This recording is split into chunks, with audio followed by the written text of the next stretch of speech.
සුබදෑසනක් ඔබට. ශ්‍රී ලාංකේය අපට බුදුදහමින් පෝෂණය වුණු අපටම අනන්‍ය වෙච්ච සංස්කෘතියක් තිබෙනවා. ඒ සංස්කෘතියේ මුල් තැන කෘෂිකර්මාන්තයට හිමි වෙනවා. තවමත් තමන්ගේ හේනේ කුඹුරේ පූදින අස්වැන්න දිහා බලාගෙන දවස ආරම්භ කරන මිනිස්සු අපේ රටේ ඉන්නවා.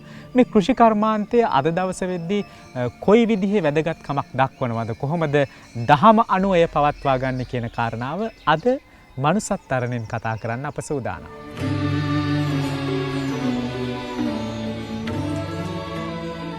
අද මනුසත්තරණට වැඩම කළ මුල්ලේරියාව නීලමල්ලිකාරාම විහාරවාසී පූජ්‍යපාද දොරව්වේ ඥානරතන ගෞරවනීය ස්වාමීන් වහන්සේ අපි ඊටාම නමස්කාර පෙරදරි සිතින් පිළිගනු ලබනවා.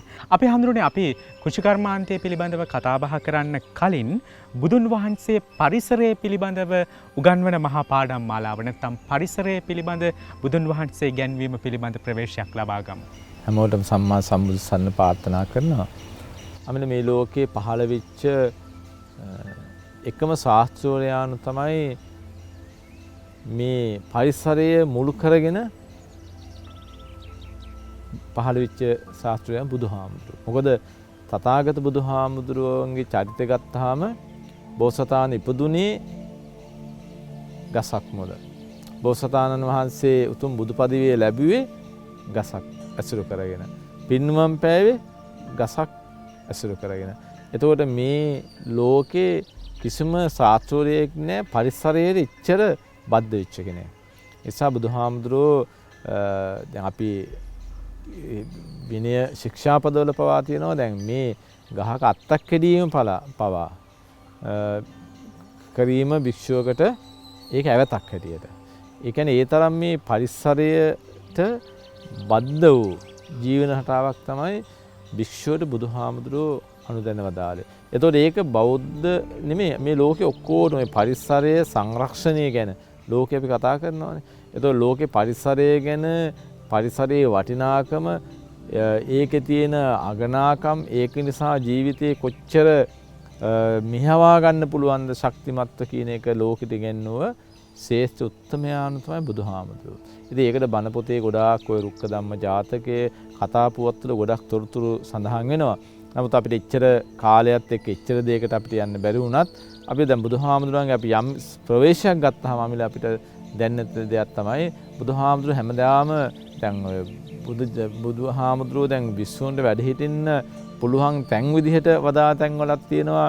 රුක්ක මූලගතෝ මේ ගස මුල ගසක් පවා විශ්වගේ වාසස්ථානයක් හැටියට වදාලා තියෙනවා. ඉතින් මේ විදිහට ගත්තාම මේක හරියම මේ පරිසරයට බද්ධ වූ, පරිසරයට කිසිම හානියක් නැතුව යන වැඩපිළිවෙලක් තමයි බුදුහාමුදුරුවෝ භික්ෂුවට අනුදැන වදාළේ. ඒක විනය ශික්ෂා පදවල ඒ පිළිබඳ ගොඩක් කරුණු තියෙනවා.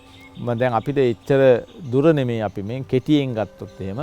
දැන් අපිට බුදුහාමුදුරුවෝ මේ දහමත් එක්ක උගන්වපු පරිසරය තුළ පරිසර සංරක්ෂණය, එතකොට මේ ගහකොළ සතාසිව්පාව මේ පරිසරය රැකගෙන කටයුතු කිරීම. දැන් අපිට දැන් සබ්බේ සත්තා භවන්තු සුඛිතත්තා කියන මේ දේශනාව තුළ තියෙන මේ ලෝකේ හැමෝම සුවපත් වේවා කියන එක. එතකොට ඒකෙදි මිනිස්යෝද, තිරිසන්නුද, පිසාචෝද, කුම්භාණ්ඩ දැන් අපිට තියෙනවා නොඑක් භූත කොටස්. එහෙම නැහැ. මේ විශ්වයේ හැමෝම ඇසට පෙනෙන නොපෙනෙන මෛත්‍රී කරනකොට මේ ඔක්කොටම අපි මෛත්‍රී කරන්නේ. එතකොට මේ පරිසරයේ හැම දෙයක් පිළිබඳව පනසේ ඒවා මෛත්‍රී කරනවා සේම රැකීම ගැන බුදුහාමුදුරුවෝ පැහැදිලිව අපට උගන්වලා තියෙනවා. ඉතින් ඒ තැන ඉඳලා තමයි අපි කටයුතු කරන්නට ඕනේ. නිසා අද අපිට පේනවා මේ අපි හිතුවොත් එහෙම දැන් අපි මීට පෙරත් මේක මතක් කළා. අපි හැමෝම දැන් අද පරිසරයේ තුල අපි කොටු වෙලා ස්වභාව ධර්මයේ පරිසරයේ සතා සිව්පාව අද නිදහස් වෙලා නේද? ඒක තමයි අමිල දැන් වෙලා තියෙන ස්වභාවය මේ පරිසරය. ඒක මොකද පරිසරයේ ප්‍රියකලේ නැති නිසා ආරක්ෂා. ඉතින් අපි බුදුදහමත් එක්ක පරිසරයේ බද්ධව ආපු ජීවිතය දැන් අතීතේ කුෂ්කර්මාන්තය එක්ක මුල් වෙච්ච අපේ මිනිස්සුන්ගේ තිබුණා බුදුදහමයි කුෂ්කර්මාන්තයයි ජීවනය වුණේ මේ දෙක. මේ ඉතින් බුදුහාමුදුරුවෝ අපිට අනුදැන වදාළ හොඳම ජීවන ක්‍රමයක් තමයි කුෂ්කර්මාන්තය මුල් කරගත්ත ධාර්මික ජීවන පිළිවෙල. ඒකෙන් තමයි බෞද්ධ සමාජය පෝෂණය වුණේ. ඒකෙන් තමයි බෞද්ධ සමාජය වර්ධනය වුණේ. ඒක තමයි මේ සමාජ රටාව ගොඩනැගෙන්න මූලික අදිතාලම දැමුනේ. මිනිස්සු විදිහට අසීමාන්තිකව නිදහස භුක්ති විඳිද්දී පරිසරය සතා සිව්පාවන් එක්තරා ආකාරයකට සීමා කරලා තිබුණා කියලා හිතෙනවා පහුගිය කාලවකවානුවේ දැන් සිදුවෙන සමහර සංසිද්ධීන් බලද්දී. ඇත්තටම මේ කාලේ අපිට ලොකු පාඩමක් කියලා දෙනවා. අපි වගේම සතා සිව්පාවුන් පරිසරය මේ නිදහසට කොයිතරම් කැමතිද කියන කාරණාව. මේ පිළිබඳව ඔබ වහන්සේගේ අදහස මොකක්ද අපේ හාමුදුරුවනේ? ඇත්තටම මේ ඊටාම හොඳ අවස්ථාවක් අපි හැමෝටම මේ හැම ශේත්‍රයක් ගැනම හිතන්න. දැන් අපි මේ මිනිස්සු හැටියට මට හිතෙනවා අපි ගොඩක් කලාවට මේ පහුගිය කාලේ අපි අර යාන්ත්‍රීකරණය වුණානේ. ඒ වගේ අපි සංකේතන වුණා. ඉතින් අපි අර හැමතිස්සෙම අපි කතා කරන නිකන් අර ආත්මාර්ථයේ මුල්ලිච්ච මමම මුල්ලිච්ච තැනක තමයි මිනිස්සු ජීවත් වුනේ. එතකොට මේ අනිත් දේවල් ගැන ඇත්තටම හිතුවේ නැහැ. දැන් අපිට දැන් මේක හොඳ ප්‍රවේශයක් කරගන්න පුළුවන්. දැන් අපිට හිතන්න පුළුවන් පැතිකඩ ගොඩක් තියෙනවා. අපිට මේ පරිසරයේ වටිනාකම කොච්චරද කියන එක දැන් දැනෙනවා. දැන් බලන්න අපිට දැන් අපිට හොඳම දේ තමයි දැන් අපි මෙතුක් කල් දැන් මට පහුගිය අස්සල සමහර අය කියනවා දැන් මේ අපේ සිංහල බෙහෙත් ඔය පෙරුම් කායම් ඊළඟට වෙනිමැල ගැට ඊට පස්සේ මේ පස්පංගු ඊළඟ මේ අපේ ස්වභාවික පරිසරයේ තිබිච්ච දේවල් ඊළඟ මේ අපේ ස්වභාවික පරිසරයේ අපිට කන බොන ಜಾති කොළ වර්ග කොච්චර තියෙනවද ඊළඟ කොළ කැඳ හදලා බොන ඒවා දැන් අපි අමිල දැන් වර්තමානයේ අපේ දරුවෝ කොළ කැඳවත් බොන්නේ නැහැ තත්ත්වයට ආවා දැන් ඕව දැන් බලන්න අද මේ වෙනකොට දැන් අපේ රටේ ඔය කියන සිංහල බේත් බඩු ඕවා කිසිම තැනක අද ගන්නවත් නැහැ ඒ ඔක්කොම ඉවරයි දැන්. ඒ කියන්නේ මිනිස්සු දැන් ඒක ස්වභාවිකම දැන් අමිල මල්ලි මතක් කළා වගේ මේ හැමෝම නිකන් එකපාරම නිකන් වික්ෂිප්ත වෙලා වගේ කරකෝල ඇතරිය වගේ දැන් මේ ස්වභාව ධර්ම දේවල් ගහකොළ දේවල් පරිසරයේ දේවල් කන්න බොන්න ඊළඟට ඒව දැන් අපිට දැන් කොහේ අපිට ගොඩක් වෙලාවට දැන් හැමතැනම ගිලන්පසට හම්බෙන්නෙම ඉංගුරු දාපු දේවල් වෙනිවැලකට තඹපුවා ඊට පස්සේ කොත්මල්ලි තඹපුවා අනිත් බාහිර මේ වසංගත තත්ත්වයක උනේ මිනිස්සු ආකල්පමය වශයෙන් බයට හරි ජීවිතයේ තියෙන ආශාවල් මේක රැක ගන්න ඕන කියන එක නිසා හරි මිනිස්සු නොදුනු නැත්තම මේ දේවල් වලට යොමු වුණා. ඒක නම් හරිම වටිනා දෙයක් හැටියටයි අමිල මම නම් හිතන්නේ ඇත්තටම.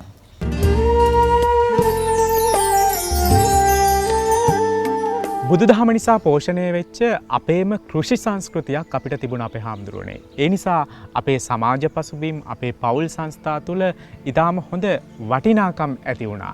මේ දේ ආයි ඉස්මතු කරන්න හොඳ කාලයක් නේද මේක? ඇත්තටම දැන් අපිට බුදුහාමුදුරුවෝ සිඟාලවස් සූත්‍රයේදී පැහැදිලි කළා ලෝකෙ මිනිස්සු අපි සතුටින් ජීවත් වෙනකොට අපිට අවශ්‍ය කරන මූලික සම්පත් හතරක් ගැන. ඒවට අපි දහමෙන් උගන්වනවා අත්තිසුඛ, භෝගසුඛ, අනන සුඛ, අනවජ්‍ය සුඛ කියලා. දැන් බුදුදහමෙන් අපිට මෙන්න මේ වැඩ පිළිවෙල තමයි ඉගැන්වෙන්නේ. එතකොට මේ අත්තිසුඛ අපිට යමක් තියෙනවා කියලා සතුටු වෙන්න. දැන් අපිට දැන් අද බලන්න දැන් මේ ගැටලු ප්‍රශ්න අපේ ලෝකේ අපේ රටේ වෙන ලෝකෙ මිනිස්සුන්ට එනකොට මිනිස්සුන්ට දැන් අපිට මොනවද? දැන් ඔක්කොම දැන් බලන්න අපි හැමෝම කිසිම අත්තිසුඛ අපිට කියලා දෙයක් නැති අසන මිනිස්සු වෙලා. බාධා අපිට මහා දේවල් තියෙනවා අපිට දැනුම තියෙනවා ධනෙ තියෙනවා සම්පත් තියෙනවා කියලා හිතුවට අපි එක මාසයක් යනකොට අපිට මොකද උනේ හරියට අපිට තුන් වේල කන්න නැති මිනිස්සු ඉන්න තත්ත්වයට අපිට නෙමෙයි ලෝකේ ධනවස් රට මිනිස්සුත්පත් වුණා. ඒතකොට බලන්න දැන් අත්තිසුඛ කියලා මිනිස්සු අපිට දහමේ බුදුහාම උගන්වපු දේවල් මිනිස්සු අමතක කරපු විපාකනේ අමිල මේ විඳින්නේ මිනිස්සු.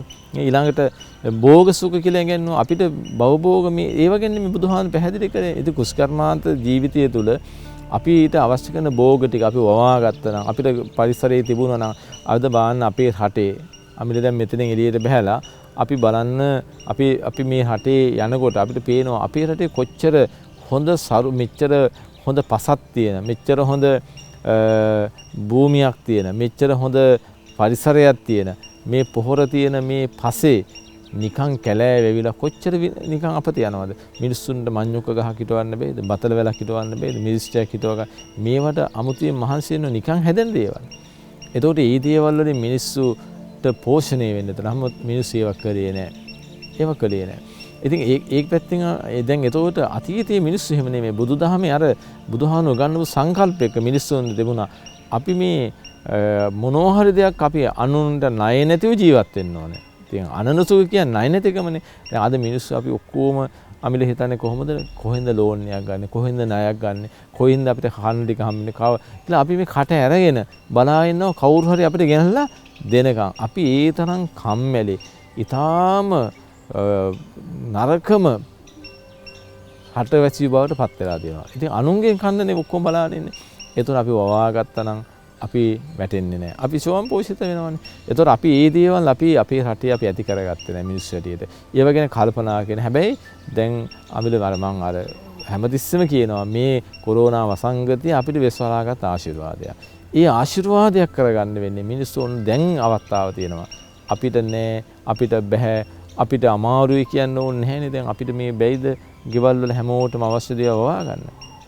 දැන් අපි එතන රජේනුත් ඒ අවශ්‍ය වැඩ කටයුතු යොදලා තියෙනවා. මොකද්ද ඔය වැඩසටහන තියෙන සෞභාග්‍ය ගෙවතු වගා. ඉතින් ඒක හරි හොඳයි. දැන් මේ බුදුදහමත් එක්ක එන සංකල්පයක් තමයි දැන් මේ පුරුදු කරන්න හදන්නේ. එතකොට අපි එහෙම අපිට අවශ්‍ය දේ අපි වත්තේ වවා ගත්තොත් අපි එතකොට මේ ලෝකේ ණය නෑනේ අමිල.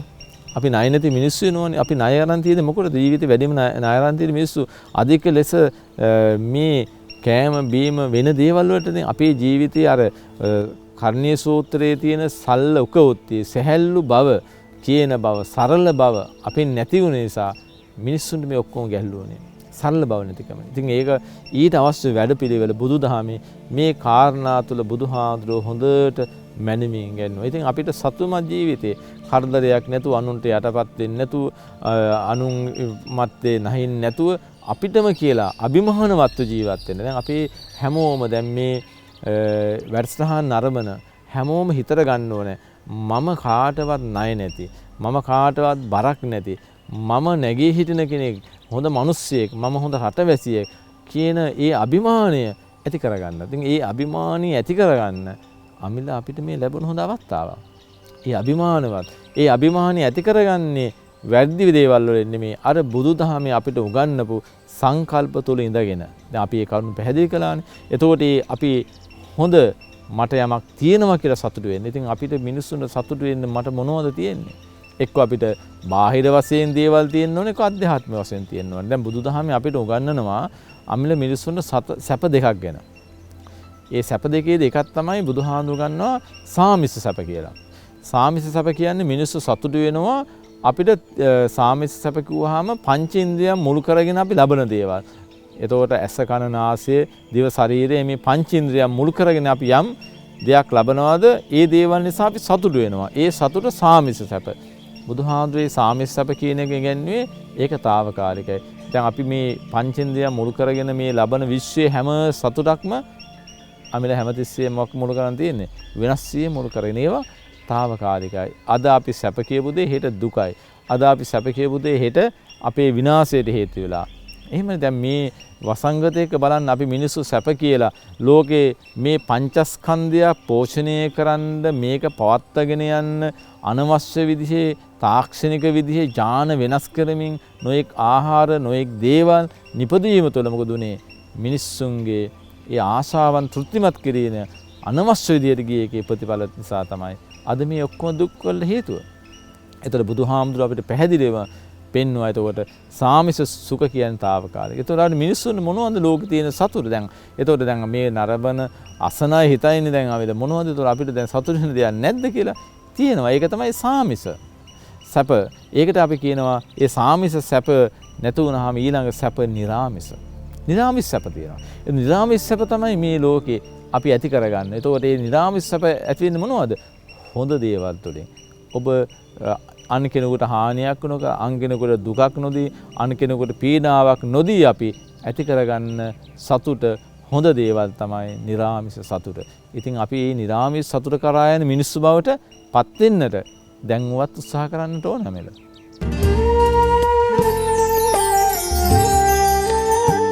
අපි හැමදෙරෝනේ දරුව බොහෝ වෙලාවට අන්තර්ජාලය ඇසුරෙන් හෝ පොතපත ඇසුරෙන් තමයි මේ පරිසරය සතා සිව්පාවුන් පිළිබඳව දැනුම අවබෝධය ළඟා කරගත්තේ. හැබැයි පහුගිය කාලේ අපි දැක්ක පරිසරය විඳිමින් මේ අවස්ථාව උදා කරගන්න ඔවුන්ට පුළුවන්කම ලැබුණා.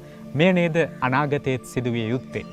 ඇත්තටම අමිල දැන් අපි කතා කළ යුතුම දෙයක් වර්තමානයේ වැඩිහිටියෝ හිතන්න මොන දෙයක් තමයි. දැන් අපි පුරුදු කරලා තිබුණ මේ දරුවන්ව වැඩිහිටියෝ පුරුදු කළ එකක් තමයි පරිසරයෙන් ඈත් කළා. ගොවිතැන් කරන ගෙදර ඒ අම්මා තාත්තා කුඹුරේ බහැලා වැඩ කළාට දරුවෝ කුඹුරට එක්කගෙන ගියේ නැහැ. ඊළඟට වෙනත් වතු වගාවක් කරනවා නම් අම්මා තාත්තලා ඒ තැනට දරුවෝට එක්කන් ගියේ නැහැ. අම්මා තාත්තලාගේ එකම අරමුණුනේ දරුවන්ව ඉහළම තැන්වලට ගේන්න ඕනේ. අපි විඳ දුක් දරුවන්ට දෙන්න හොඳ නෑ කියලා. දැන් අපි හැමෝම වැඩිහිටි අම්මා තාත්තලාගේ අරමුණ ඒකයි. හැබැයි එහෙම කියලා අපි දරුවන්ව යොමු කරන්න යන්නේ එකම දිශාවකට. දැන් ඒක අපි අම්මා තාත්තා දැන් ඇහුවොත් දැන් දරුවන්ව පුරුදු කරන්නේ එක්ක ඉංජිනේරු කෙනෙක් අමිල නැත්නම් වෛද්‍යවරයෙක් නැත්නම් වෙනස් ශාස්ත්‍රයක එක්ක ඉහළ වෙනස් ශාස්ත්‍රවල මේ ඒවට තමයි යොමු කරන්නේ. ඒතකොට අපි කුෂ්කර්මාන්තයෙන් පෝෂණය වෙච්ච බුදුදහමෙන් පෝෂණය වෙච්ච රටක් වුණාට අපි කොයි අම්මා තාත්තෙක්වත් අපේ දරුවෙක්ව හොඳ ගොවියෙක් කරන්න ඕනේ කියලා හිතන්නේ නැහනේ. ඒක හොඳ පුරවැසියෙක් හැටියට මේ රටට යමක් දායාද කරන මේ රට ගැන පරිසරය ගැන හිතන දරුවෙක් කියලා හදන්නේ නැහනේ. එතකොට අපි හිතාන ඉන්නේ අර අර දේවල් තුල පමණයි. ඉතින් අන්න එතන තමයි අපිට රටක් හැටියට අපි මේ ජාතියක් හැටියට අපි ගොඩාක් පස්සට යන්න එක හේතුවක් උනේ අමිල පැහැදිලිවම අපි ඒ සංකල්ප බැහැර කළා. එතකොට ඒ බැහැර කිරීම නිසා මොකද උනේ මේ දරුවෝ මේ ගහට කොළට පරිසරයට ඒ තිබුණු ආදරයේ ලෙන්ගතුකම් ඒ ගැන හැඟීම් නැති වුණා. නිකන් ඒ හැඟීම් නැති මිනිස්සු වගේ ජීවත් වුණා. ඉතින් ඒක නිසා දැන් අපිට දෙමාපියන්ට වැඩිහිටියන්ට දැන් අවස්ථාවක් ලැබෙලා තියෙන දරුවන්ට මේ යමක් වත්තේ හිටවන්න එකතු කරන්න පුරුදු කරන්න පුංචි දරුවන්ට කියලා දෙන්න පුතේ වෙන්න මේවා හිටවන්න මේ දේවල් කරන්න ඒවට අවස්ථාවක් දැන් හදලා දෙන්න ඕන. නිකන් කාලේ නෑ ඉතින් රූපහානිය බලනවා වෙන දේවල් කරනවා කනවා බොනවා එහෙම නෙමෙයි. ඒ අතර අපි පැය භාගයක් වෙන් කළ දරුවන්ට මේ පරිසරය තුල යමක් පුරුදු කරන්නට ඕනේ. ඒ වගේම තමයි දැන් අපිට දැන් ඉංග්‍රීසි පාලනයෙන් පස්සේ අමිල දැන් අපි කවුරුත් මේ හිතන්නේ කතා කරන දෙයක් තමයි අපි දැන් අපිට ඉස්සර අතීතයේ අපේ ගෙදරක තිබුණේ දැන් ගෙවල් වල වැව්වේ අම්මා නැත්තම් තාත්තා ආච්චිසිලා ගෙදර අය වැව්වේ ගෙදර වටපිටාවේ ගෙදරට අවශ්‍ය දේවල් කන බොන දේවල් අවශ්‍ය දේවල් දැන් අපි අර සුදු පාලනයෙන් පස්සේ අපි පුරුදුනා මල් වවන්න. මල් වවන එක හොඳයි අමිල. නමුත් ඒ මල් වවන එකට සාපේක්ෂව ඒකට කරන කැපකිරීම ඒකට ගන්න මහන්සිය බලන්න අපි පොඩ්ඩක් හරි ගත්තනම් අපි එදිනෙදා අපේ ගෙදර අපිට අවශ්‍ය කරන මිරිස් ටිකක් වවා ගත්තනම් නිවිති ටිකක් හදා ගත්තනම් මේවා නිකන් හැදෙන දේවල්. එතකොට ඒ දේවල් අමිල මිනිස්සු අමතක කළා. ඉතින් අපි මේ දේවල් එක්ක අපිට පැහැදිලිවම පේන දේ තමයි මොකද අපි මේ පරිසරය තුල මේ දේවල් අපිට තිබිච්ච දේවල් අපි හැමදාම දැන් ලෝකෙ වෙන ජාතීන් කලේ නැති වෙන දේවල් ඒගොල්ලෝ නැවත ඇති කරගත්තා. දැන් අපි ශ්‍රී ලාංකික අපේ රටේ මම දකින ලොකුම හානිය තමයි අපිට මෙතෙක් කල ලැබිච්ච තිබිච්ච දේවල් අපි එන්න මොකද කළේ අපිව නැති කරගත්තා. දැන් මම වැඩ ඉන්නේ ඕස්ට්‍රේලියාවෙන් සම්බන්ධන ඒ රටවල මිනිස්සු ගොවිතැන්න කොච්චර කැපකිරීමක් කරනවද කියලා. ඒ මිනිස්සු ගොවිතැනින් ස්වයංපෝෂිතයි. ඒ රටේ ගොවියෝ කියන්නේ මේ අනේ දැන් අපි ඉහළම ධනෙ තියෙන හොඳ සම්පත් තියෙන මිනිස්සු තමයි ගොවියෝ කියන්නේ. ඉහළම ජීවිත ගත කරන්නේ. ඉතින් මේ මිනිස්සු හරිම හොඳට ජීවත් වෙනවා. ඒ තැනට අවශ්‍ය කරන මේ තාක්ෂණයේ ඒව යොදලා තියෙනවා. දැන් අපේ රටේ මම හිතනවා වර්තමානයේ අපි එහෙම දෙයක් වෙයි. මොකද දැන් මේ ගෙවුතු වගාවල් කුෂිකර්මාන්තයේ මුල් වෙච්ච රටක් අපි නොකළොත් අපි අමිල හැමදාම දුකෙන් තමයි ජීවත් වෙන්නේ. අපි හැමදාම අනුන්ගෙන් රටවල් වල ණය වෙවි කන ජාතියක් බවට පත් වෙනවා. ඒකෙන් මිදෙන්න නම් අපි මේ රටේ මේ මහ පොළොවෙන් වැඩ ගන්න ඕනේ. ඉතින් අතීතයේ රජවලු මෙච්චර වැව් හැදුවේ ඇයි? මෙච්චර දේවල් අපේ රටේ කළේ ඇයි? මේ රට එහෙම ස්වයංපෝෂිත එකක්. මේක අපි අනුන්ගෙන් කිසි දෙයක් ගැන අමිල දැන් අද මේ වෙනකොට දැන් සංඛ්‍යා ලේඛන බලන්න අපේ රටේ මෙච්චර සාගරයක් තියෙන අපේ මේ ලුණු පවා ගේන්නේ මෙට්‍රික් ටන් 50000ක් ගියවුරුද්ද ගෙනත් තියෙන අපේ රටේ ලුණු. ඉතින් මේ අපි කොච්චර කොහෙද ඉන්නේ කියලා බලන්න. ඉතින් මේව බැලුවාම අපි දැන් අපිට අර බුදුදහමේ උගන්වන ආර්ථික සැලැස්ම ආපදාසු භවිස්සති. දැන් බුදුහාමුදුරුවෝ ඉගෙනනෝනේ දැන් අපිට විපතක් කරදරයක් වුණාම අපිට දැන් අනික් පැත්තෙන් අපේ අම්මලා තාත්තලා ආච්චිසලා අතීතයේ දැන් මට මතකයි අපේ ගෙදර අපේ අම්මා උයන්න ගියාම හාල් එකේ හාල් මිටක් වෙනම මුට්ටියක දාලාද මිටි හාල්. ඒක හදිස්සි ගෙදර කවුරු හොය නෑදෑයෝ ඥාති කට්ටියක් එකපාර ආවොත් එහෙම එදාට ගෙදර දැන් ඉස්සර ගොඩක් මේ සම්පත් ගොඩ ගහගෙන තිබුණේ නෑ ගෙදර. අවශ්‍ය ප්‍රමාණය තමයි ගේන්නේ. එතකොට එදාට කට්ටියක් ආවොත් උයන් අන්න අතන තියෙනවා. හැමතිස්සෙම එතන ඒ අර පරිස්සම තිබුණා. ඉතින් අද අපිට එහෙම අර පරිස්සමක් නැහැ. ඉතින් ඒ නිසා අපිට හදිස්සියක් වුණා. දැන් බලන්න මේ පාර මේ විපත් වුණාම කරදර වුණාම රජයන් සොයසොයා හැමදේම දෙන්න උනේ ඇයි? මිනිස්සු ආපදාසු භවිෂ්‍යති. මේක පුරුදු කළේ නෑ. ඇත්තට මේව නීති දාලා හරි මේ බුදුදහමේ උගන්වපුවා දැන් අපිට පුරුදු කරන්න ඕනේ.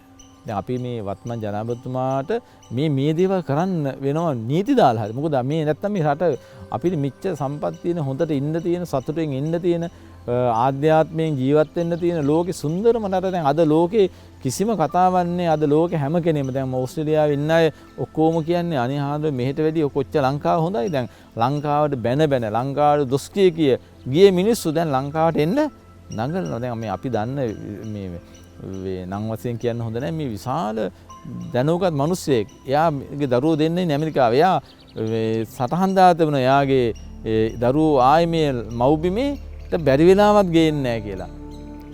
දැන් මේ දවස්වල ඉල්ලීම් කරන දරුවෝ ගෙන්නේ. ඒ තරම් ඒ තැනට ඇයි මේ අපේ රට මෙහෙම තියෙන්නේ?